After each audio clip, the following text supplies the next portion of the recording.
Huquqni muhofaza qiluvchi idoralar tomonidan o'tkazilgan tezkor tadbir davomida Toshkent shahrida gul yetishtirish faoliyati bilan shug'ullanuvchi mas'uliyati cheklangan jamiyatning muqaddam prokuratura organlarida ishlagan va sudlangan yuristi, savdo-sotiq sohasiga ixtisoslashgan mas'uliyati cheklangan jamiyat mansabdor xodimlarga nisbatan Jinoyat kodeksining 184 va 189 moddalari bilan qo'zg'atilib, Olmazor tumani prokuraturasi tomonidan tergov harakatlari olib borilayotgan jinoyat ishi doirasida gumonlanuvchi sifatida jalb qilingan shaxsga nisbatan qamoqqa olish tarzidagi ehtiyot chorasi qo'llamaslik masalasini mazkur tuman prokuraturasi mansabdor shaxslari orqali hal qilib berish evaziga 30 ming AQSh dollari talab qilib, shundan 20 ming dollarini olgan vaqtida ushlandi. Tezkor tadbir davom ettirilib, mas'uliyati cheklangan jamiyat yuristining avtomashinasida Olmazor tumani prokuraturasi tergovchisi undan ushbu pul mablag'ini pora sifatida olgan vaqtida ashyoviy dalillar bilan ushlanib, holat protsessual tartibda rasmiylashtirildi.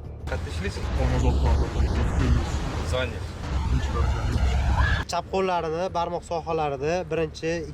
3, 4, 5, o'ng qo'l 2 barmoq sohasi qo'lingizda surtma olaman. Qolgan pul mablag'lari 1, 2, 3, 4, 5, 6, 7, 8. Hozirda prokuratura tergovchisiga nisbatan Jinoyat kodeksining 210 moddasi 3-qismi A bandi bilan, mas'uliyati cheklangan jamiyat yuristiga nisbatan esa Jinoyat kodeksining 212 moddasi 3-qismi B bandi bilan jinoyat ishi qo'zg'atilib, tergov harakatlari olib borilmoqda.